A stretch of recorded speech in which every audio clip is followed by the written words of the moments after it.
Praise the Lord almighty blessing society की तरफ से एक बार फिर से आप सभी का स्वागत करते हैं आज की सभा में। हम धन्यवाद देंगे परमेश्वर का कि इसने हम सभी को संभाल के रखा, सुरक्षित रखा इस पूरे महीने, और उसने हम सभी को बहुत सारे वजह दिए हैं, बहुत सारे कारण दिए हैं कि हम उसकी महिमा जय जयकार के साथ करें, आनंदित होके करें। तो आइए आज की सभा में चलते हैं, उसकी महिमा करते, उसकी आराधना करते और अपने मनों को तैयार करते कि हम उसके वचनों में और ज्यादा बढ़ सकें। Praise the Lord.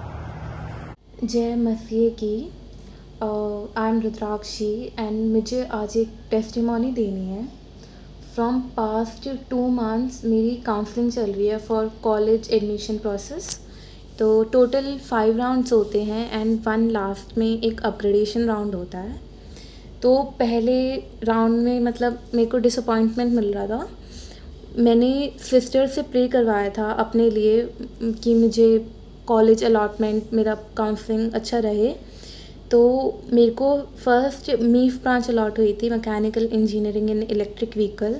फिर अपकमिंग राउंड में और अच्छी ब्रांच अलॉट हुई, फिर नेक्स्ट राउंड में और अच्छी ब्रांच अलॉट हुई अपग्रेडेशन राउंड में। मतलब मुझे इतनी एक्सपेक्टेशन नहीं थी क्योंकि अपग्रेडेशन राउंड में इतना फ़र्क नहीं आता है, बट एट द एंड मेरे को जो ब्रांच मुझे चाहिए थी मुझे वो मिल गई। मतलब मैं शुरू से चाहती थी कि मेरा इस ब्रांच में हो जाए एंड फाइनली मेरा हो गया। आई वांट टू मतलब मुझे सिस्टर को थैंक करना है, उन्होंने मेरे लिए प्रे किया। मैं बहुत ज़्यादा खुश थी, अभी भी बहुत ज़्यादा खुश हूँ। आई एम रियली थैंकफुल कि उन्होंने मेरे लिए टाइम निकाला। And thank you sister and thank you Jesus. उन्होंने मेरे पे मतलब मैं ग्रेटफुल हूँ उनके लिए। Thank you so much. Praise the Lord. आइए हम सब आराधना में चलते हैं और एक मनों की प्रार्थना में जुड़ते हैं। प्रभु पिता परमेश्वर, प्रभु यीशु, हम धन्यवाद देते हैं आपको इस दिन के लिए, इस समय के लिए, सारी बातों में धन्यवाद परमेश्वर। आज की आराधना को, आज के वचन को, सारी प्रार्थनाओं को आपके लहू में छुपाते हैं। आज आपकी बेटी जो भी वचन शेयर करें वो बहुत ही आशीषित होने पाए, यीशु मसीह के नाम में प्रार्थना को मांगते हैं, आमीन। Praise the Lord. करूँ मैं आराधना,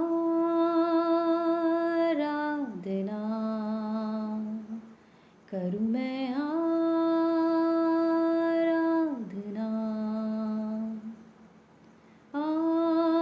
आराधना,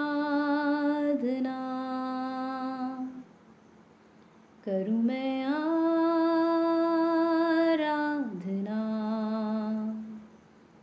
करूँ मैं आराधना,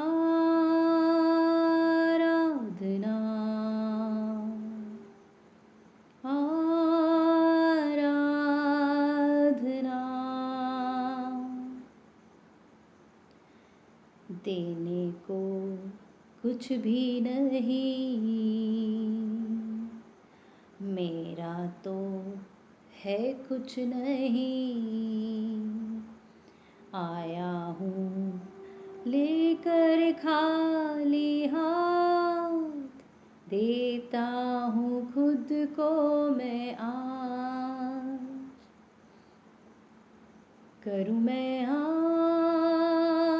आराधना, करूँ मैं आराधना,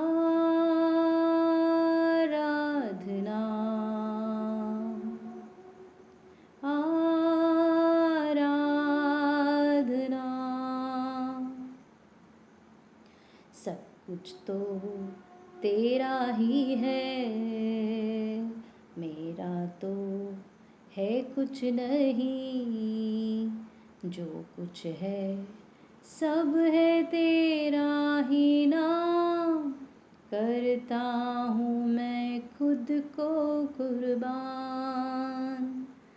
करूँ मैं आराधना, करूँ मैं आराधना,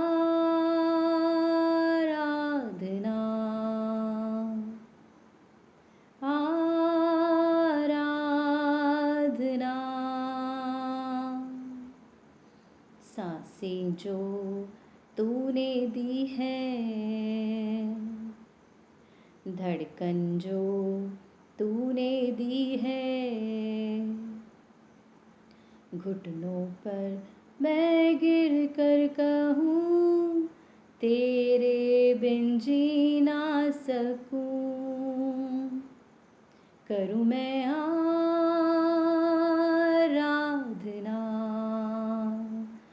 करूं मैं आराधना,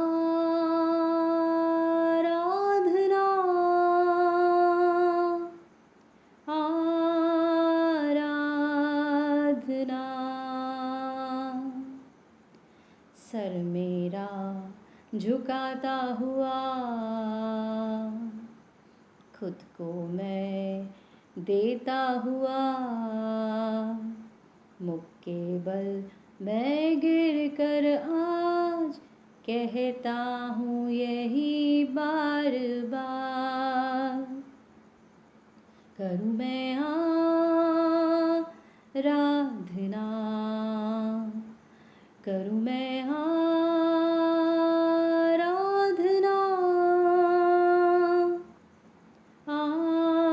आराधना। देने को कुछ भी नहीं, मेरा तो है कुछ नहीं, आया हूँ लेकर खाली हाथ, देता हूँ खुद को मैं आज, करूँ मैं आराधना, करूँ मैं आराधना,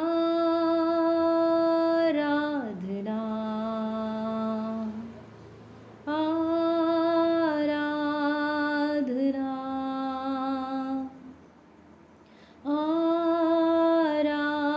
आराधना, करूँ मैं आराधना,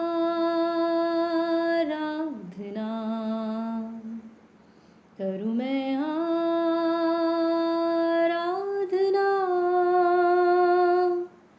आराधना,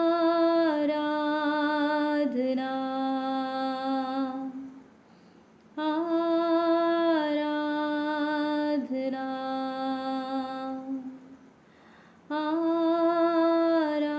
आराधना। Praise the Lord. Praise the Lord. परमेश्वर का धन्यवाद हो आज के सुंदर दिन के लिए कि परमेश्वर ने एक बार फिर से हम सबों को इकट्ठा किया है ताकि हम उनके वचन के द्वारा कुछ सीख सकें। आइए हम देखते हैं परमेश्वर आज क्या सिखाना चाहते हैं, क्या बताना चाहते हैं। कई बार होता है हमारे और आपके जीवन में अचानक से कुछ घटनाएं घट जाती हैं। अचानक से आपको लगेगा कि ये प्रॉब्लम मैंने सोचा नहीं था और हो गया। हो सकता है आपने बहुत ही अच्छा एग्जाम दिया हो, लेकिन जब आपने मार्क्स देखा हो तो आपको विश्वास नहीं हो रहा होगा कि कैसे इतना कम हुआ। हो सकता है आपने बहुत ही अच्छा इंटरव्यू दिया हो, लेकिन आपको लग रहा होगा कि मेरा इस बार पक्का सिलेक्शन हो जाएगा, लेकिन जब रिजल्ट आया हो और आपको लगा हो कि सिलेक्शन नहीं हुआ। हो सकता है आपने टेस्ट कराया हो और आपको एक बुरी खबर सुनने को मिला हो, बैड रिपोर्ट आ गया हो डॉक्टर की तरफ से। हो सकता है अचानक से बहुत सी ऐसी चीज़ें होती हैं जहाँ जहाँ आप काम कर रहे हो या आपके परिवार में अचानक से कुछ बातों का पता चलता है। और जब ऐसा अचानक से सडन अटैक होता है, अटैक तो हर तरह का कोई भी हो उसमें इंसान परेशान होता है, लेकिन जब सडन होता है तो इंसान और ज़्यादा समस्या में आ जाता है, और ज़्यादा परेशान हो जाता है। तो ऐसे में परमेश्वर अपने वचन से मुझसे और आपसे क्या कहना चाहते हैं, आइए हम देखते हैं। परमेश्वर के वचन में बहुत ही सुंदर बात लिखी है। पहला यूहन्ना का 4:4 हम पढ़ेंगे, जिसमें लिखा है, हे बालकों, तुम परमेश्वर के हो। वाह, प्रेज द लॉर्ड, हालेलुया। कौन? जो बालक, यानी जो परमेश्वर को ग्रहण कर चुके हैं, जिन्होंने प्रभु यीशु को अपना पिता, अपना उद्धारकर्ता मान लिया है, पापों की क्षमा सच्चे दिल से कर लिया है, उनको कह रहे हैं, हे बालकों, तुम परमेश्वर के हो। यानी कि हम और आप परमेश्वर के हैं और तुमने उस पर जय पाई है। Praise the Lord. किस पर जय पाई है? उन अंधकार और अंधकार की शक्तियों पे जय पाई है, क्योंकि हम परमेश्वर की संतान हैं और क्रूस में प्रभु यीशु ने हर श्रापों को, हर पापों को, हर अंधकार की शक्तियों को क्रूस में कुचल डाला है। कितनी सुंदर बात है। इसलिए लिखा है, तुमने उन पर जय पाई, यानी उन अंधकार और अंधकार की शक्तियों में जय पाई है, क्योंकि जो तुम में है, बहुत सुंदर है ये वचन, क्योंकि जो तुम में है वो उससे जो संसार में है बड़ा है। Praise the Lord, hallelujah. यानी हमारे भीतर कौन है और संसार में कौन है। संसार में कौन है इस वक्त? वो अंधकार और अंधकार की शक्तियां राज कर रही हैं। जितने भी बुरी खबरें आप सुनते हैं वो सिर्फ अंधकार की शक्तियों का ये दौर चल रहा है। जो अटैक्स हो रहे हैं, जो आप देखेंगे, महामारियों का अटैक हुआ, बहुत से एक्सीडेंट्स हुए हैं, चाहे वो फ्लाइट का हो, चाहे वो ट्रेनों का हो, बसेस का हो, कार का हो, किसी भी चीज़ का अटैक्स हो, एक्सीडेंट का हो, या आपके जीवन में किसी प्रकार की कोई समस्या आ गई, कोई बीमारी हो गई, सब शैतान की ओर से है। और जब शैतान इस तरह की चीज़ों को करता है तो वो राज कर रहा है इन सब अटैक से। लेकिन परमेश्वर क्या कहते हैं? उससे भी बड़ा हमारे और आपके भीतर वास करता है। Praise the Lord, hallelujah. यानी कि शैतान भले ही जितने भी अपना हथियार वो अब कर ले, जो भी अटैक करने का हथियार है उसका वो आजमा ले, लेकिन उससे कहीं ज्यादा बड़ा हमारे और भीतर पवित्र आत्मा वास करती है। क्योंकि जब प्रभु यीशु क्रूस पे चढ़ाए गए और तीसरे दिन मुर्दों में से जी उठे, उसके बाद 40 दिन लोगों को दिखाई दिए, फिर जब वो स्वर्ग जा रहे थे तो उन्होंने अपने चेलों से क्या कहा? सिर्फ चेलों तक ही सीमित नहीं था, वो उन सभी पे है जो उन पे विश्वास करते हैं कि मैं तो जा रहा हूं लेकिन मैं अपना सहायक तेरे तेरे लिए छोड़ जाता हूं। सहायक कौन है? पवित्र आत्मा। यानी वो पवित्र आत्मा जो आप पुराने नियम की पुस्तकों में देखेंगे, जिसने बड़े बड़े काम किए हैं पवित्र आत्मा ने। और उस समय क्या होता था? परमेश्वर का जो आत्मा था वो भीतर वास नहीं करता था। पवित्र आत्मा उस समय अचानक से अगर कोई प्रॉब्लम आ गई तो उतरता था और उस सामना का वो उस जो भी उस समय समस्या रहती थी उसका वो सामना करता था। चाहे वो परमेश्वर के भविष्यवक्ता हो या परमेश्वर के भक्त हो या कोई भी परमेश्वर के जन हो, वो उस तरह कार्य करता था। जैसे एक उदाहरण के रूप में आप देखेंगे, यहाँ पर एक न्यायों की पुस्तक उसका 14 का 6 हम पढ़ते हैं, जिसमें लिखा है, समसोन के जीवन में लिखा है कि तब यहोवा का आत्मा उस पर बल से उतरा। कब? जब वो अपने माता पिता के साथ जा रहा था और अचानक से एक शेर आ गया। और जब शेर आ गया वो उसके पास कोई हथियार नहीं था, तो लिखा यहोवा का आत्मा उस पर बल से उतरा और यद्यपि उसके हाथ में कुछ न था तो भी उसने उसको ऐसा फाड़ डाला जैसे कोई बकरी का बच्चा फाड़े। Praise the Lord. यानी इस तरह की सामर्थ आती थी पवित्र आत्मा की, और उस पर उतरता था और वो जब वो काम कर देता था तो फिर वो चीज हट जाती थी। यानी कि पवित्र आत्मा का अभिषेक आएगा और वो हट जाएगा। लेकिन अब क्या है? अब वो पवित्र आत्मा का अभिषेक जो है वो भीतर हमारे वास करता है पूरे समय।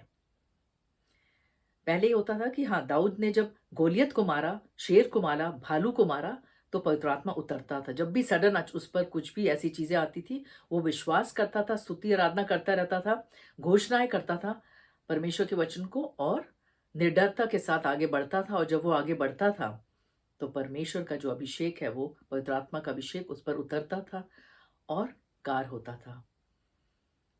जब मूसा ने जब इजरायली बहुत कुड़कुड़ा रहे थे और सामने लाल समुद्र थी, कोई रास्ता नहीं था, तो पवित्र आत्मा का अभिषेक उतरा मूसा पे और रास्ता निकाला।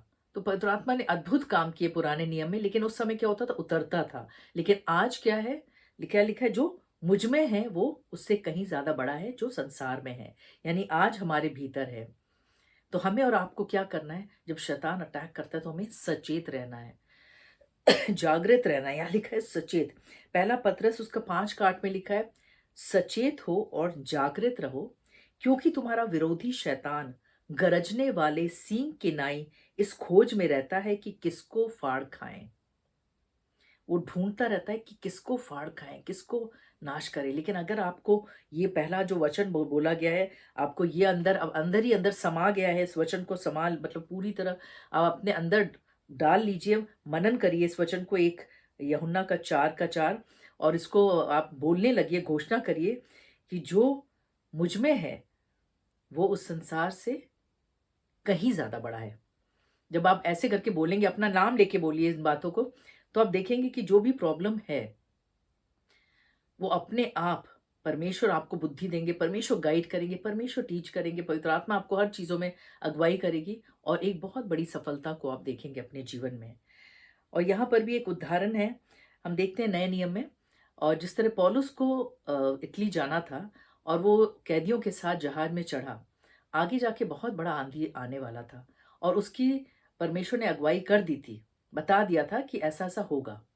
और उसने जब बोला कि भाई ऐसा ऐसा होगा, आगे मत जाओ, क्योंकि रुक रुक के जा रहे थे वो लोग, लेकिन उसकी कोई नहीं माना। उसने कैप्टन की माना और वो लोग निकल पड़े। और जब निकलने लगे आंधी शुरू हो गई। तो शैतान क्या क्या कर रहा था, आंधी के रूप में अटैक कर रहा था, ना सिर्फ पौलुस को बल्कि पूरे जहाज को, पूरे जितने भी लोग हैं सभी को। लेकिन परमेश्वर के अनुग्रह से पौलुस वहां था, और जिस तरह वचन में लिखा है, एक जन के द्वारा पूरा घराना, यानी पूरा घराना मतलब जो इस वक्त उसका जो घराना था वही लोग थे, परिवार के जो थे लोग, जो उसके जितने भी लोगों को वो शेयर कर रहा होगा, प्रार्थनाओं को कर रहा होगा, मन ही मन कर रहा होगा, वही लोग थे। तो जितने भी लोग साथ रहते हैं उनका भी बचाव होता है। भले ही आपके ब्लड रिलेशन में कोई ना हो, लेकिन आप जहां पर हैं आपके द्वारा परमेश्वर औरों को भी बचाएंगे। तो इस वक्त वो जहाज में था, तो परमेश्वर उसके द्वारा सभी की रक्षा करेंगे। और परमेश्वर ने अद्भुत रीति से वहां से बचाया। भोजन की कमी थी, परमेश्वर ने अद्भुत रीति से वहां भी चमत्कार किया पौलुस के द्वारा। पवित्र आत्मा के गाइडेंस में सारा वो होता गया और ब्लेस किया। तो शैतान निरंतर अटैक कर रहा था, लेकिन वचन में क्या लिखा है, धर्मी जन 7 बार गिरेगा, 7 बार उठ खड़ा होगा। Praise the Lord, hallelujah. जो परमेश्वर पे विश्वास किए रहते हैं, परमेश्वर के वचनों में बने रहते हैं, घोषणाओं को करते हैं, पॉजिटिव रहते हैं परमेश्वर की ओर हमेशा, तो अब देखेंगे कि उनके जीवन में अद्भुत सफलताओं को प्राप्त होगा। और ना सिर्फ उसको बल्कि उनके द्वारा और भी जो है उनको भी आशीषित मिलेगी। लेकिन क्या हुआ, जब वो मिल्टा टापू पे उतरे और वहां पर के जंगली जितने भी लोग रहते थे वहां, उन लोगों ने बड़ा अच्छा स्वागत किया। और उन लोगों ने पूरा आग वाग तापने के लिए, क्योंकि ठंड का समय था, बारिश का समय था, तो उसमें बहुत अच्छा अरेंजमेंट सब किया हुआ था उनके लिए। और पौलुस ने बस एक लकड़ियों का गट्टा बस उठा के आग में डाला, और जब डाला तो एक जहरीला सांप, क्योंकि गांव वाले पहचानते हैं, एक उसके हाथ में लिपट गया। और जब लिपट गया तो नेचुरली काटा ही होगा, और जब लिपट गया तो एकदम सडन था ये चीज, तो किसी को भी अचानक सांप लिपटे तो घबरा जाएगा, वो भी घबराया होगा, लेकिन उसने झटक दिया। और जब झटक दिया तो उसके बाद गांव वाले सोच रहे होंगे कि ये देखो सब जगह से तो बच गया, ये जरूर सच्चा हत्यारा है ये, और अब देखो अब इसका सूजन आ जाएगा और ये मर जाएगा। लेकिन जो भीतर वास कर रहा था वो कहीं ज्यादा बड़ा है उस संसार से जो अटैक कर रहा था, यानी जो शैतानी शक्तियां जो अटैक कर रही थी बराबर पौलुस पे। और यहाँ परमेश्वर उससे कहीं ज्यादा बड़े हैं। अगर उसने काटा भी था, कुछ किया भी था, वो चाहे जितना जहरीला सांप रहा हो, लेकिन परमेश्वर हील कर रहे थे अंदर ही अंदर, उसके पूरे शरीर को हील कर रहे होंगे कि वो जहर फैले ना। क्योंकि वो जो सामर्थ हमारे भीतर जो वास करती है और हम विश्वास करते हैं जब, तो परमेश्वर अद्भुत रीति से कार्य करते हैं हमारे जीवनों में। वैसे ही पौलुस के जीवन में भी किया और उसको कुछ भी अफेक्ट नहीं हुआ। वो आराम से बैठा हुआ था, हो सकता है वहां पर और बांट रहा होगा किसी ना किसी को परमेश्वर के वचन, क्योंकि वो उसको बहुत अच्छा लगता था ये सब करना। और वो बहुत तायत रूप से इस्तेमाल हो रहा था, जहां जाता था वहां बांटता था परमेश्वर के वचन को, प्रार्थनाओं को करता था। और जब वो ये सब कर रहा था तो गांव वाले सोच रहे थे कि अब सूजन आएगी, अब सूजन आएगी, अब वो होगा, लेकिन ऐसा कुछ भी नहीं हुआ। और बाद में देखा कि वो तो तब भी हृष्ट पुष्ट पूरी तरह सही है। तो वो सोचा ये बाकी कोई महान पुरुष है या देवता समान कोई इंसान है। तो वो उनका पूरा नजरिया हत्यारा से क्या हुआ, बदल गया। कैसे बदला, क्योंकि जो भीतर वास करता था, जो भीतर वास कर रहा था उसमें पौलुस कौन था, वो पवित्र आत्मा जो आज हमारे और आपके भीतर वास करता है। और वो कहीं ज्यादा बड़ा है उस अंधकार की शक्तियों से जो बाहर जो संसार में जो राज कर रही है। तो इसलिए हमें और आपको निराश होने की जरूरत नहीं। अगर आप ऐसे फंस गए हैं किसी दलदल में, कहीं ऐसे आप समस्या में फंस गए हैं कि मैं कैसे बाहर निकलूं, हो सकता है कोई बीमारी हो, या हो सकता है कोई समस्या हो आपका जो आप शायद किसी को बता भी नहीं पा रहे हो। आपको लग रहा होगा कि अचानक से ऐसी प्रॉब्लम आ गई, अब कैसे बाहर निकले। आप निराश ना हो, क्योंकि जो आपके भीतर है, यानी जो पवित्र आत्मा जो भीतर है, वो उत्तम तरीके से आपका मार्गदर्शन करेगी। केवल आपको विश्वास करना है और उनसे सहायता मांगनी है और बोलना है, पवित्र आत्मा मुझे गाइड करे, मुझे टीच करे, मुझे आगे स्टेप क्या करना है। वो कदम कदम पे हर एक स्टेप में आपको गाइड करेंगे और आप देखेंगे आप उत्तम सफलता प्राप्त करेंगे अपने जीवन में। और जितने बंद द्वार हैं परमेश्वर उत्तम तरीके से खोलेंगे। पहले जिस तरह पवित्र आत्मा दाऊद पर उतरा, सामसोन पे उतरा, मोसेस पे, सब बड़े बड़े भक्तों पे आप देखेंगे किस तरह उतरता था और बड़े बड़े काम करता है। वही पवित्र आत्मा जो इतने बड़े काम पूरे पुराने नियम में किया, वही भीतर हमारे वास कर रहे हैं। और जब वो वास कर रहे हैं तो हमें केवल उसका लाभ उठाना है। कैसे लाभ उठाएंगे, जब हम प्रभु यीशु पे विश्वास करेंगे और अलाउ करेंगे होली स्पिरिट को, अलाउ करेंगे पवित्र आत्मा को कि आप मुझे गाइड करें, आप मुझे ऐसे समस्याओं से बाहर निकालें। चाहे जितनी भी प्रॉब्लम क्यों ना हो, आपके ऑफिस में, आपकी जॉब में, आपके परिवार में, किसी भी क्षेत्र में, आप बस उनको अलाउ करें। और जब आप अलाउ करेंगे पवित्र आत्मा को, तो पवित्र आत्मा अद्भुत रीति से आपको उठ खड़ा करेगी। जैसे वो पौलुस को इतनी बार अटैक होता था, लेकिन हर बार उत्तम तरीके से वो विजय को प्राप्त करता था। आज परमेश्वर भी आपको बहुत बड़ी जीत दिलाना चाहते हैं, केवल आपको विश्वास करना है। आइए हम सब प्रार्थना करें। अगर आपने कभी भी प्रभु यीशु को अपना जीवन का उद्धारकर्ता नहीं माना, तो आप आज अपने पापों को क्षमा करें, सच्चे दिल से, मन से विश्वास करें, मुंह से अंगीकार करें कि यीशु मसीह ही मेरे जीवन का उद्धार करता है। और जब आप ऐसा करेंगे तो वाकई जो पवित्र आत्मा बाहर है वो आपके भीतर वास करेंगे। आइए हम सब प्रार्थना करें। जहाँ कहीं भी आपको दर्द है, जहाँ तकलीफ है, वहाँ विश्वास के साथ हाथ रखें। हालेलुया। धन्यवाद परमेश्वर, हम धन्यवाद करते हैं आज के सुंदर दिन के लिए, सुंदर वचन के लिए।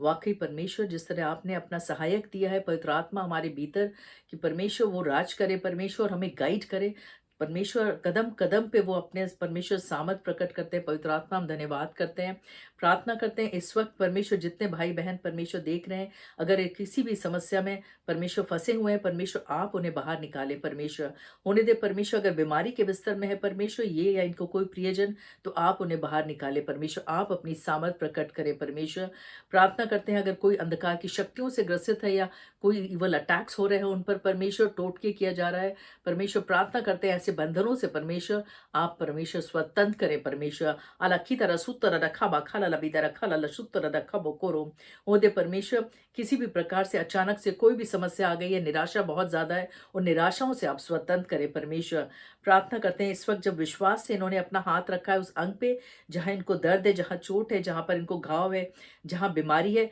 इसी घड़ी परमेश्वर छुए आप पवित्र आत्मा और इनको छू के चंगाई दे। रखा लाला कोरो सुतर रखा बाखा लाला बोकोरा अलखीदा सीतर रखा बाखा लाला बोकोरो हो दे। परमेश्वर हम सबों को अपनी बुद्धि ज्ञान समझ से और ज्यादा भरते जाए, परमेश्वर अपनी परख की आत्मा से और भरते जाए, और कदम कदम पे हम सबों की अगुवाई करते रहे, और परमेश्वर जो आपकी योजना है वो हर एक के जीवन में पूरी होती जाए। सभी बातों के लिए धन्यवाद करते हैं। प्रार्थना यीशु मसीह के नाम से मांगते हैं, सुनो कबूल कर, आमीन। Praise the Lord. परमेश्वर आप सबों को बहुत आशीष दे। God bless you.